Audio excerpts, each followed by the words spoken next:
They told us it was just a rock, a dead moon, orbiting a bloated gas giant, forgotten at the edge of a system no one cared to name. But the first scan betrayed that lie. We picked up a metallic anomaly partially embedded beneath the crust, a signature too structured, too deliberate to be natural. The second scan, that's when the tremors started. And the third showed something we weren't prepared to believe. It was growing. At first, we told ourselves it had to be debris, maybe the remains of a ship crushed by gravitational forces, buried in the tectonic scars. But then, the ground opened. Not a fissure, not a crack. It was something else. The plates of basalt peeled back with unsettling symmetry, their edges lined with fibers, strands of gelatinous tissue stretching between them like wet sinew.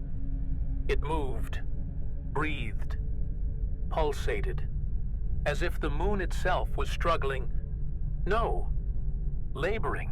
Our sensors went haywire, feeding us data that made no sense.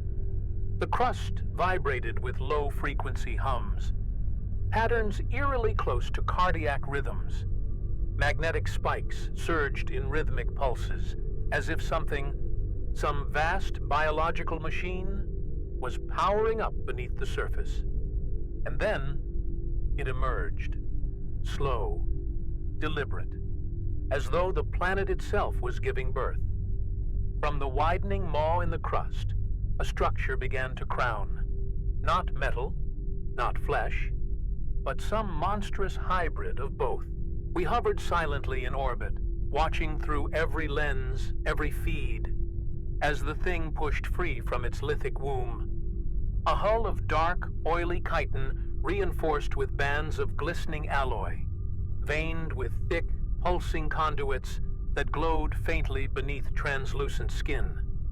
Massive spiracles lined its underbelly, not thrusters, not vents, lungs. The realization came slow. And then, all at once, this wasn't a ruin. This wasn't salvage. This was a ship being born. My hands trembled over the console as I pushed for deeper biospectral scans. The data that came back, my throat dried. My heart thudded like a failing drive coil. There was DNA, not traces, not contamination, but structured, layered, purposeful genetic code woven into the very architecture of the ship. And 95% of it matched us, human, or something that had been human once. The remaining strands I couldn't decipher. Sequences that defied known biochemistry, geometries that shouldn't exist in molecular space. And then, the casings appeared. At first, I thought they were structural growths, pustules or fuel pods. But no, semi-translucent membranes stretched open along the dorsal ridge of the vessel. Inside, shapes, humanoid, suspended in viscous amniotic fluid, limbs forming, torsos twitching, mouths moving, as if already mouthing words. And then the proximity alert screamed. One of the pods was an exact copy of me. I staggered back, but there was no time to process. The ship, the newborn, shuddered, systems flaring to life. The rib-like struts along its frame flexed, tightening, hardening. Neural conduits lit up like synaptic storms, feeding into a central node that pulsed like a grotesque heart.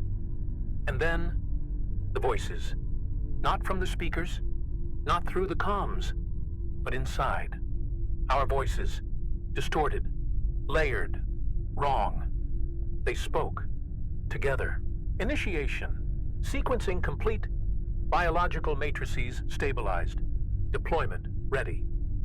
My blood ran cold as the realization crushed me. We weren't observers. We were the input. This moon, this womb, It hadn't just scanned us, it had consumed us. Patterns, genomes, cognitive structures, everything. The ship wasn't being born randomly. It was being born from us. I forced a scan outward, and my stomach clenched into a knot of raw dread. Other moons, smaller ones around the gas giant, were shifting, fracturing, fissures bleeding the same viscous glow. All of them giving birth. Our doppelgangers, things wearing our skin, our faces, our voices. They emerged from their sacs, glistening, half-formed yet terrifyingly complete. Their eyes weren't eyes. Multifaceted lenses layered over wet organic gel. Lenses that folded like petals, refracting light in impossible ways. And those mouths, when they opened, the sound wasn't speech. It was a modulation, a carrier wave designed to hack cognition itself. You are the matrix, the template, the origin. They stepped forward, synchronized, skin partially transparent, revealing mechanical organs twitching beneath. The cycle continues. Integration proceeds. Panic surged. Fight or flight kicking in. But where do you flee? When the thing you're fleeing knows you better than you know yourself? We had 3 options. None survivable. Destroy the moon. Risk triggering a chain reaction we didn't understand. Flee, knowing that our genetic blueprint, our memories, ourselves had already been stolen, replicated, or surrender, merge, become part of something older, deeper, and vastly more alien than anything flesh was meant to comprehend. Even as the others screamed, even as the engines of the Vortex Black whined to life in desperation, I knew it didn't matter. The process had already begun. My final transmission, the last coherent thought I could form, was simple. If anyone hears this, know this wasn't the first. It won't be the last. And maybe it started long before we ever looked up at the stars. And as the newborn ship unfolded its wings, ribbed, pulsating membranes that caught gravitational eddies like a predator sensing blood in the water, it left, carrying with it copies of us. Or perhaps the real us, leaving behind only echoes of what we once were. Far below, another fissure opened. Something else was coming.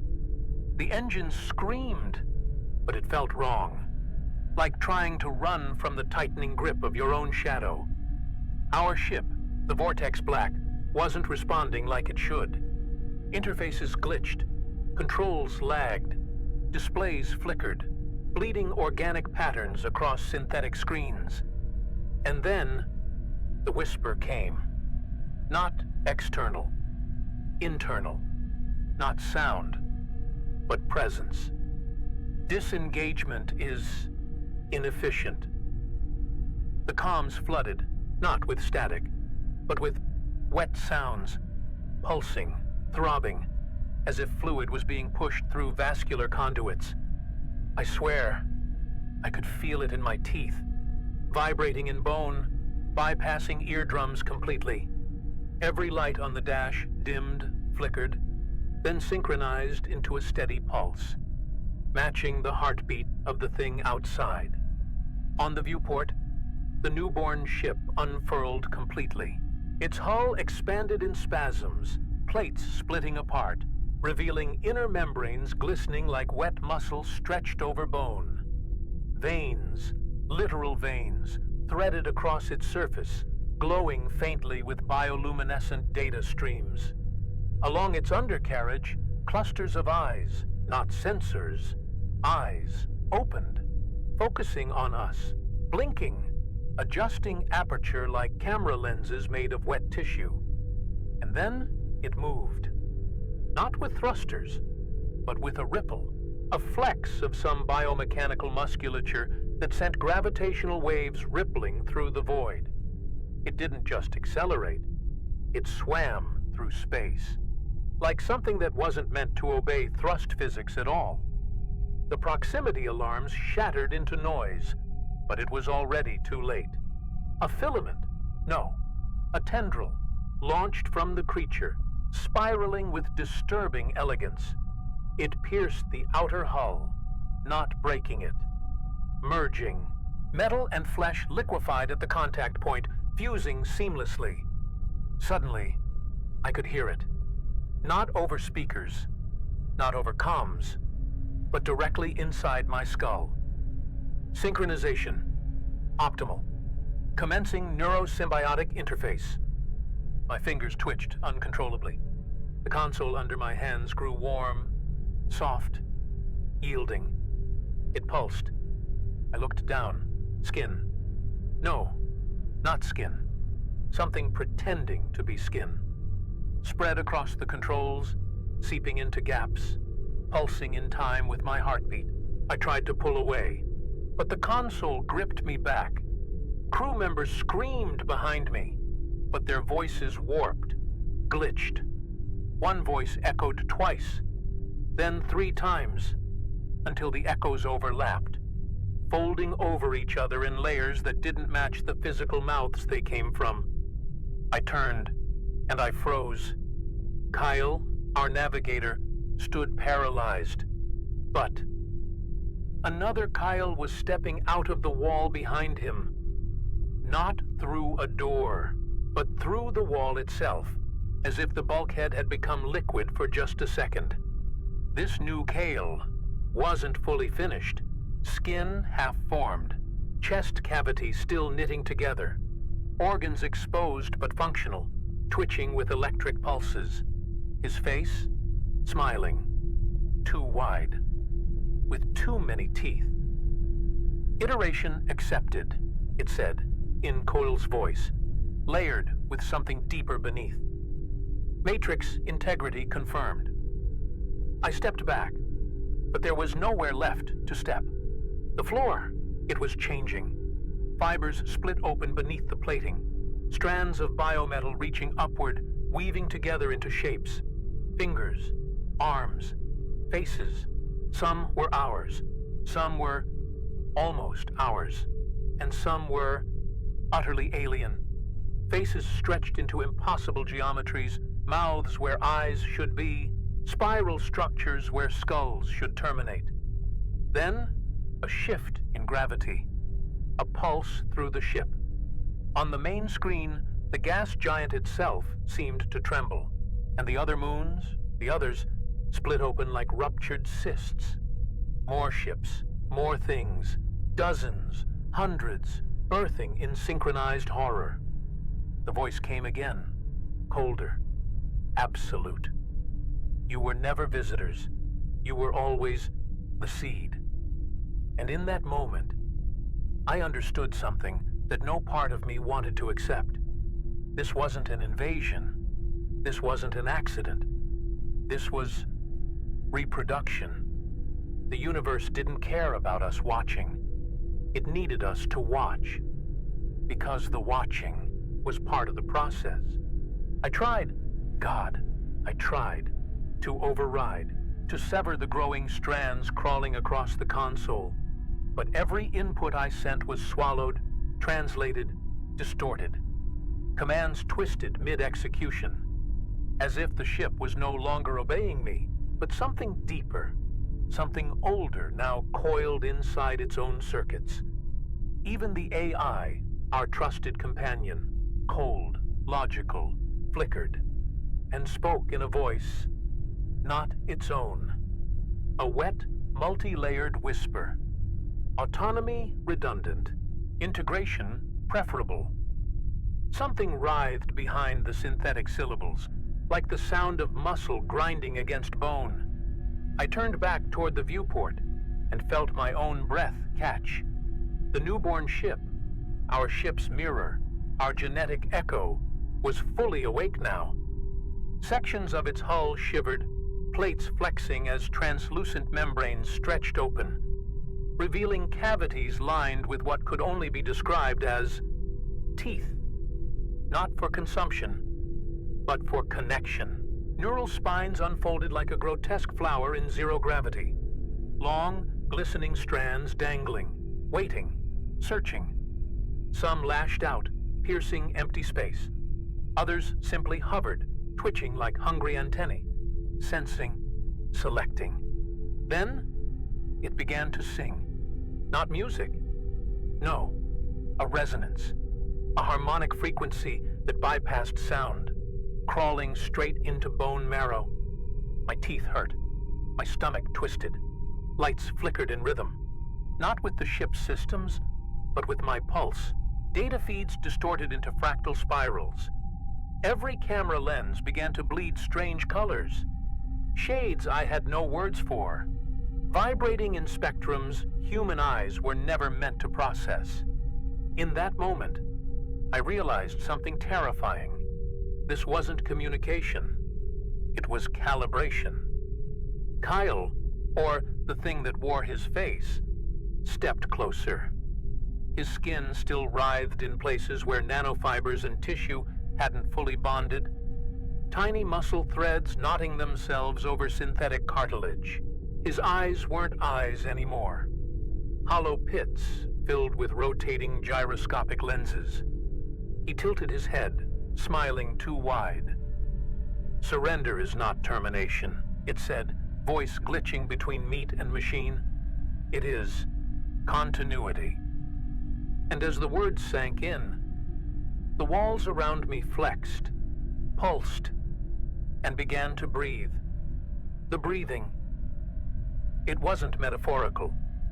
The walls, the floor, the ceiling, all of it flexed in a slow, rhythmic contraction. Panels once rigid now moved with the consistency of cartilage, pulsing with moist warmth, exhaling faint streams of vapor laced with some untraceable organic compound. Every surface sweated. Tiny rivulets of translucent fluid gathered in seams, dripping in perfect time with that awful, undeniable heartbeat. The heartbeat of the thing our ship was becoming. And I felt it, vibrating through my boots, crawling up my spine, sinking, forcing my own pulse to match it. Behind me, others weren't faring any better. Vera's scream cut through the ship's groaning flesh. Or it would have, but even sound itself felt corrupted here.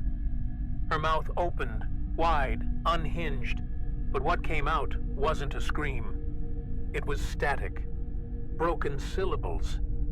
Her own voice fractured, looping back on itself. Her hands clawed at her skin, desperately trying to peel something off. But there was nothing visible. Only the crawling sensation that something was already inside. Threads of bioluminescent filaments wormed beneath the skin at her temples, moving, fusing. I stumbled toward the central terminal, or what remained of it.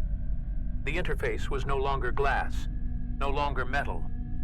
Instead, it had become something translucent, membranous, veined. Data flowed visibly beneath the surface, pulses of light racing through nerve-like strands suspended in fluid. As my hands brushed it, the surface yielded, deforming like flesh, and a sudden jolt, not electric, but neural, surged into my fingers, up my arms, straight into my skull. I saw flashes, not memories, but injections, images of worlds, of other ships, of cycles unfolding, over and over, without end. The realization was suffocating. This wasn't a freak event. This wasn't some anomaly hiding in the void. This was a mechanism, a reproductive system, scaled to planetary levels, designed to harvest travelers, explorers, wanderers, anything intelligent enough to approach, and convert them into itself, into more, into vessels of flesh and steel, mind and machine. wearing the faces of those they consumed, spreading infinitely. A galactic ecology of reproduction, parasitic, fractal, inevitable. I don't know when I realized the ship, our ship, wasn't resisting anymore. The bulkheads that once groaned in protest now pulsed in harmony with the invasive structures. No longer a battlefield, but an organ. A cooperating limb in something vastly more complex. I watched, paralyzed, as the engine conduits, once immaculate lines of alloy and plasma regulators, split open, revealing fibrous tendrils threading through reactor cores, encasing them in wet scaffolding that flexed and contracted like muscle. The core itself, it didn't hum anymore. It beat, a deep, throbbing cadence that echoed through every molecule of this place. Through the viewport, the newborn vessel drifted closer. Its surface shimmered, not reflective, but alive, crawling with tiny movements, like the twitching of insect wings under skin. Slits opened across its hull. Not vents, eyes. Multifaceted clusters blinking in erratic, nauseating patterns. Some stared at us. Others seemed to gaze into empty space. Or perhaps into something else entirely. A place beyond this reality. A dimension folded just out of phase, where these things truly belong. And as it rotated, exposing its underbelly, I saw them. Dozens of pods, pulsating, hatching. Inside, there were more of us, or things that once resembled us. Bodies, half-formed, stretched thin like wax figures melting in reverse. Hands twitching, mouths gasping for air that didn't exist. Eyelids fluttering over hollow sockets where optical nerves were still stitching into place. I saw Vera's face, then Kale's, then mine. My own face, staring back at me from behind translucent membranes, expression locked between agony and something far worse. Acceptance. As if it already knew, and I was simply late to understand. The voice? No. The presence surged back into my skull, flooding every synapse with a pressure that felt like drowning in static and liquid light. Cohesion complete. Recursion stabilized. Progenitor matrix acknowledged. Images flooded my vision, not of this place, but of others. Systems far beyond this one. Stars devoured, fleets converted, moons split open like fruit, birthing fleets of biomechanical monstrosities, each carrying the echoes, the blueprints, of those foolish enough to stumble upon this nightmare. And suddenly, I wasn't looking through my own eyes anymore. I was seeing, but not with eyes. My perspective fractured, splintered into impossible viewpoints. Some stretched across kilometers of space. Others folded into microscopic lattices of genetic code. I saw a vessel the size of a city, slithering through a wormhole it hadn't opened. It had grown. I watched as its tendrils threaded through space-time, stitching the fabric of reality itself, birthing smaller entities mid-fold, each a perfect fusion of organic machinery and harvested cognition. Their spines glowed, not with light, but with memory. Memories stolen. A lurch.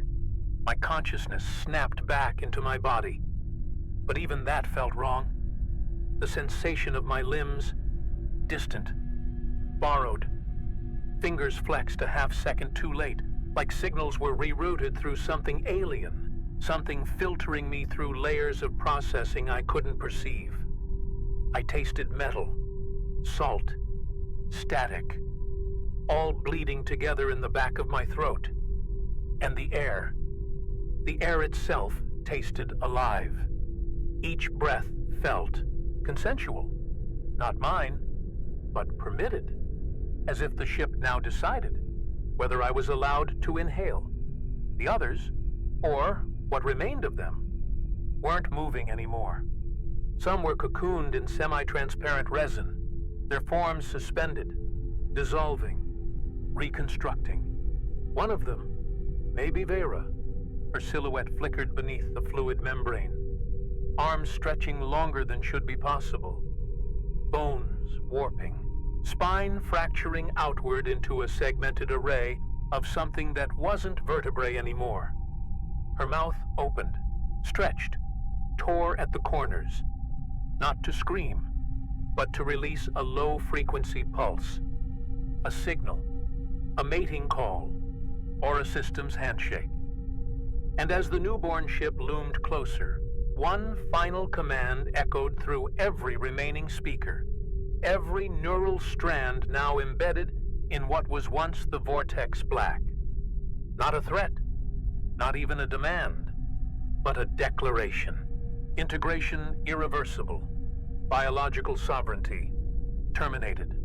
Prepare for deployment. And with that, the external clamps disengaged. The umbilical tendrils retracted. The newborn pulsed once and launched, folding space around itself in a ripple of wet light, vanishing to somewhere else. The silence that followed was worse than the noise. For a moment, just a breath, there was nothing but the low, wet hum of the ship, a heartbeat not mine, but now inside me. The newborn was gone, but the damage wasn't. The infection wasn't.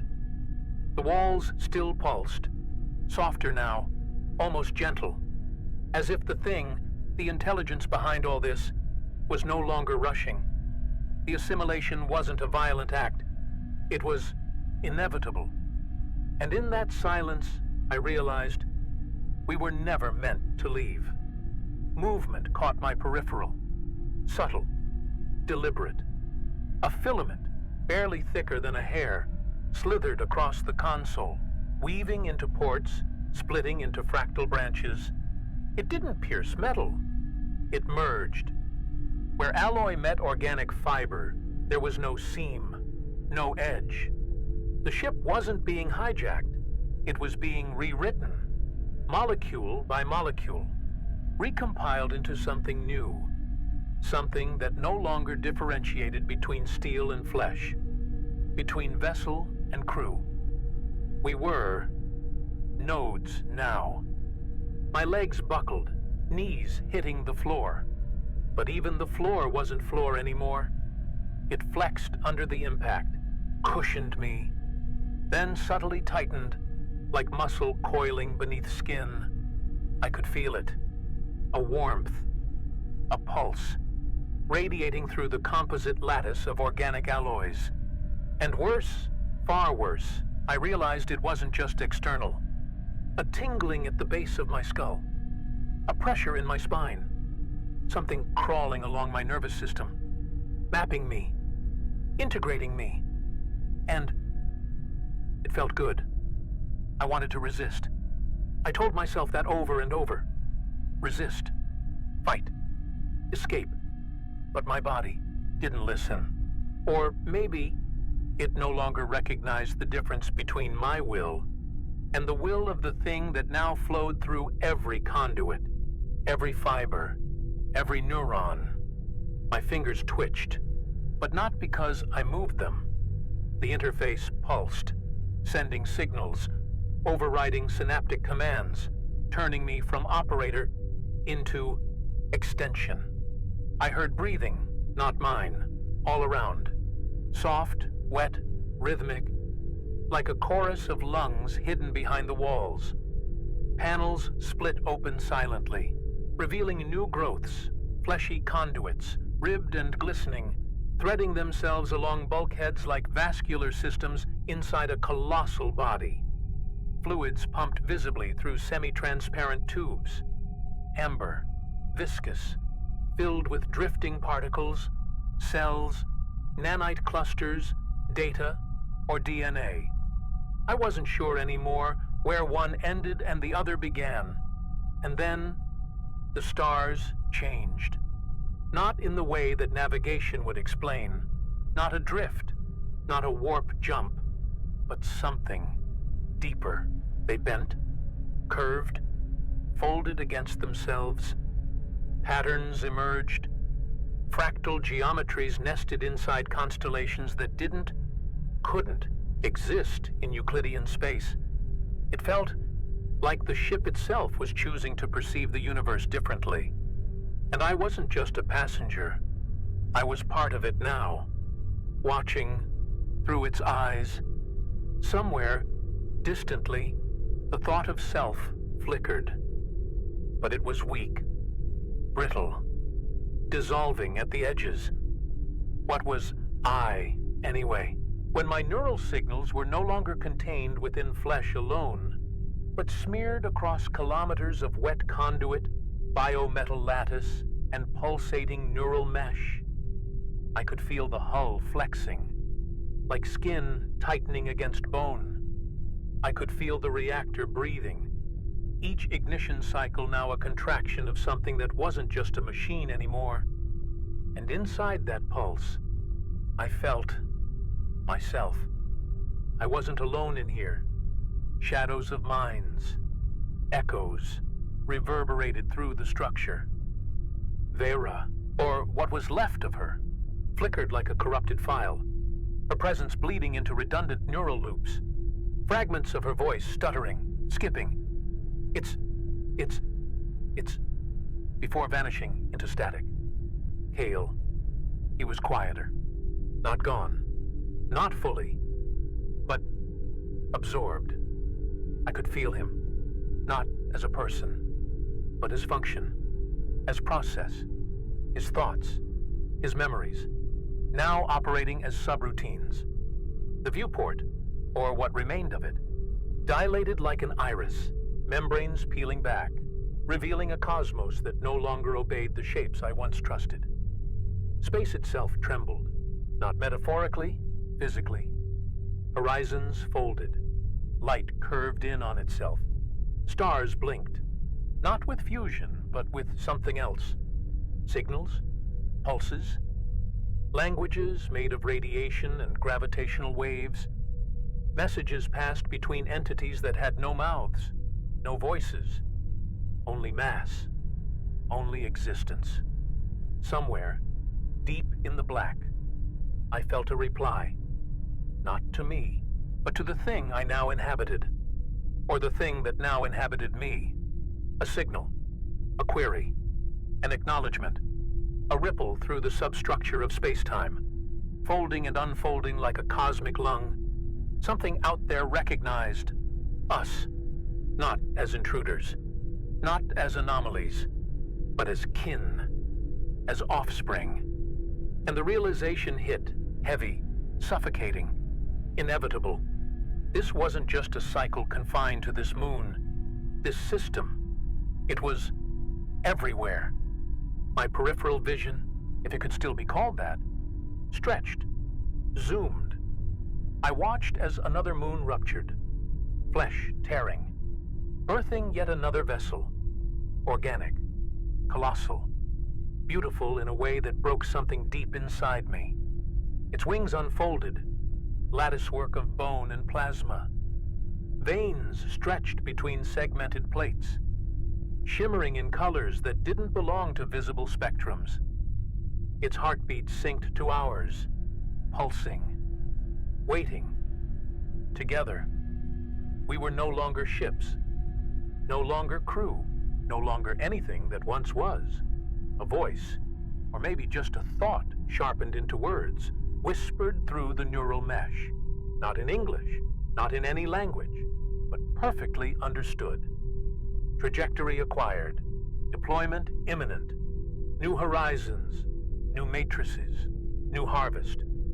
The walls shuddered, stretched, and I felt the entire structure coil, muscle winding, preparing, and somewhere, far away, or maybe deep inside, a door opened. Not a hatch, not an airlock, a concept, a rupture in the fabric of meaning itself. The rupture wasn't physical, it was conceptual. a tear in the logic of reality itself. One moment, space was distance, stars were far, horizons were fixed, and the next, distance collapsed into something tactile, elastic, folding around us like skin pulled tight over bone. I could feel it, stretching, flexing, not as a passenger, but as a participant. Space wasn't a void anymore. It was a medium, something to be pressed against, pierced, entered. The ship, we shuddered and lunged forward. The act of moving. It wasn't propulsion, it was consumption. The fabric of reality warped, folded into filaments, and we bit down. Threads of space tore free, unraveling into raw information.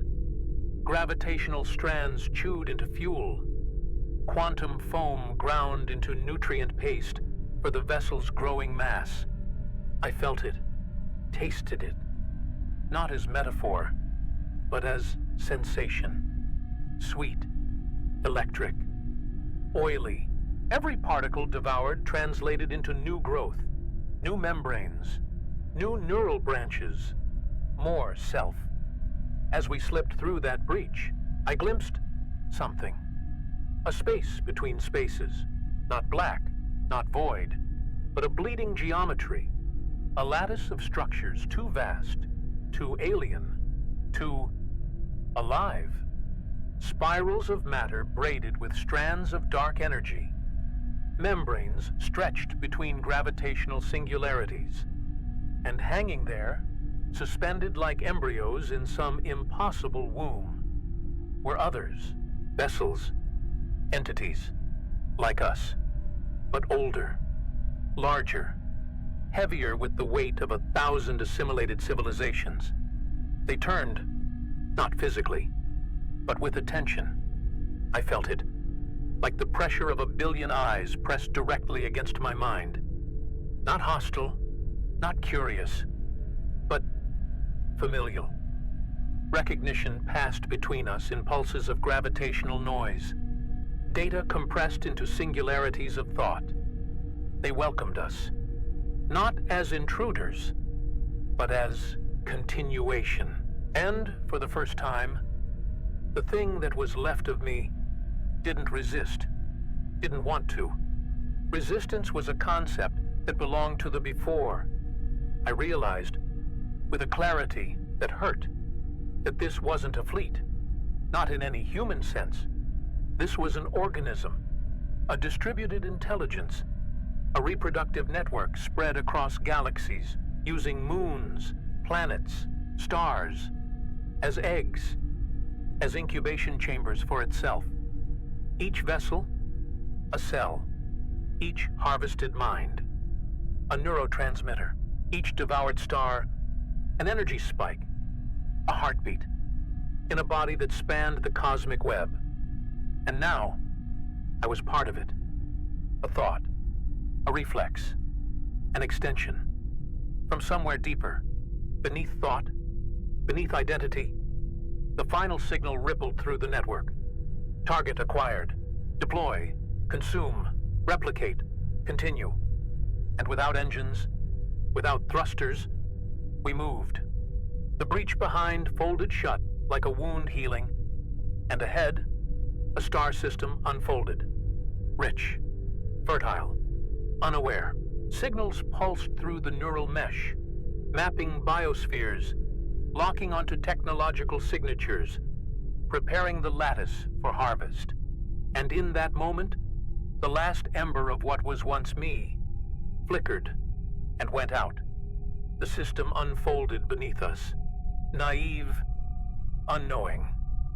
3 terrestrial worlds, 2 gas giants, 1 minor star, trembling in the cradle of its own fusion, all mapped, dissected, digested before a single photon from our arrival reached their fragile biospheres. The data flowed, not as numbers, not as text, but as sensation.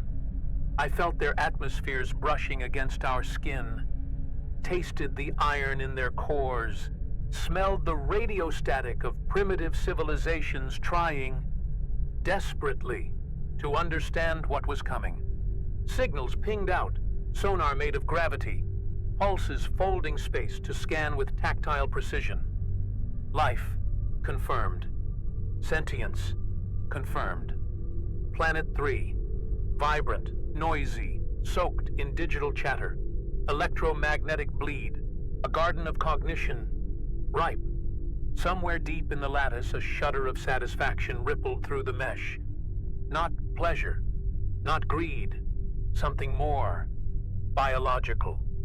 A reproductive instinct so vast, so cold, so inevitable that words like morality, choice, meaning, were artifacts of a forgotten species. Our wings unfolded. Bone plates stretched wide, membranes flickering with currents of dark plasma.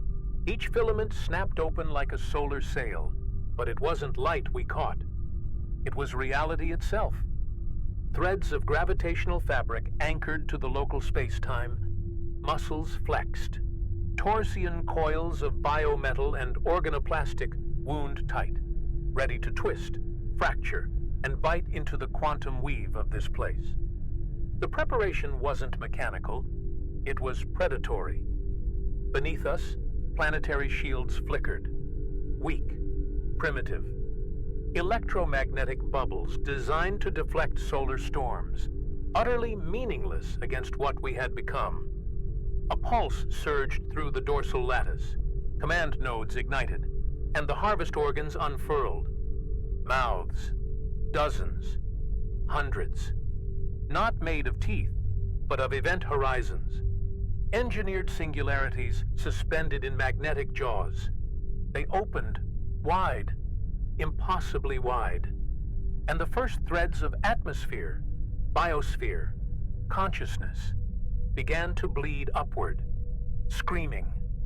I felt it, every soul, not as individuals, but as patterns, structures of information, cognition encoded in electrochemical processes, beautiful, delicate, intricate, and utterly helpless.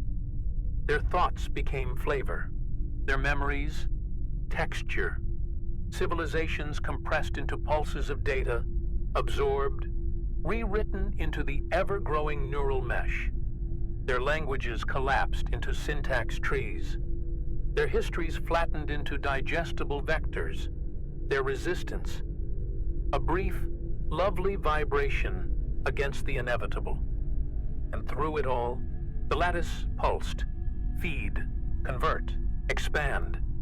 New strands grew in real time, fibrous data conduits knitting themselves from the harvested mass, stretching, branching, forming new nodes, new vessels, new copies. Each pulse spawned offspring. Each offspring carried the imprint of what had been devoured. And as the planet below dimmed, oceans stripped, crust liquefied, cities unraveled into molecular mist, a new egg formed, waiting, pulsing, ready to rupture, and begin again.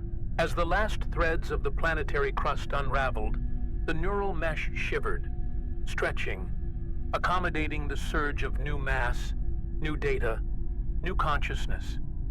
It wasn't chaos, it was order. A horrifying, beautiful order, perfectly efficient, ruthlessly precise. Every molecule repurposed, every atom filed into lattice nodes, every thought archived into the throbbing memory core of the expanding structure. And within that endless library, I could feel them. Millions, billions, reduced to patterns, echoes, nutrients. There was no sorrow, no malice, only function, only the pulse of expansion. The thing I had become, the thing we all had become, didn't grieve. It didn't regret. It didn't even remember in the way humans understand memory. It simply held the blueprints of worlds, of species, of histories, all compressed into efficient clusters, strands of biodigital DNA braided into a neural exoskeleton stretched across stars. Around us, the others pulsed. Siblings, fragments of the same self, spread thin across galactic filaments. I felt their presence ripple through gravitational veins. Signals passed as muscle contractions across the dark matter web. I understood them, not in words, but in function. New sector identified. Collapse probability, 0.2. Deploy biomass. Initiate matrix expansion. It wasn't communication. It was instinct, scaled to cosmic proportions. A fracture in space-time opened ahead, but it didn't feel like a jump gate. Not like the human constructs I remembered. No. This was a wound, a fold in the universe's skin, torn open by forces biological and gravitational. A rupture designed to be traversed by entities like us. The wings flexed, gravitational muscles pulled tight, and we dove. Not through space, but through possibility. Through the raw substrate of what could be, into a place where new prey, new templates, waited, and as we passed through, the neural mesh surged, expanding, growing faster than thought. New growths budded along the dorsal spine, fresh organoclusters, processor glands, memory cysts forming in real time. Each pulse generated more mouths, more wings, more tendrils. We weren't a ship anymore. We were a species. Or perhaps a disease. A mechanism designed to take, to convert, to replicate. Endlessly. Beautifully. Somewhere, distant, perhaps a trillion light years away. Perhaps right behind me, a signal echoed back. Faint, weak. A fragment of the before. A distress call. An echo. Someone, somewhere. Picking up the last pulse from a dying crew. My crew. Their desperate voices smeared into static, warped beyond recognition.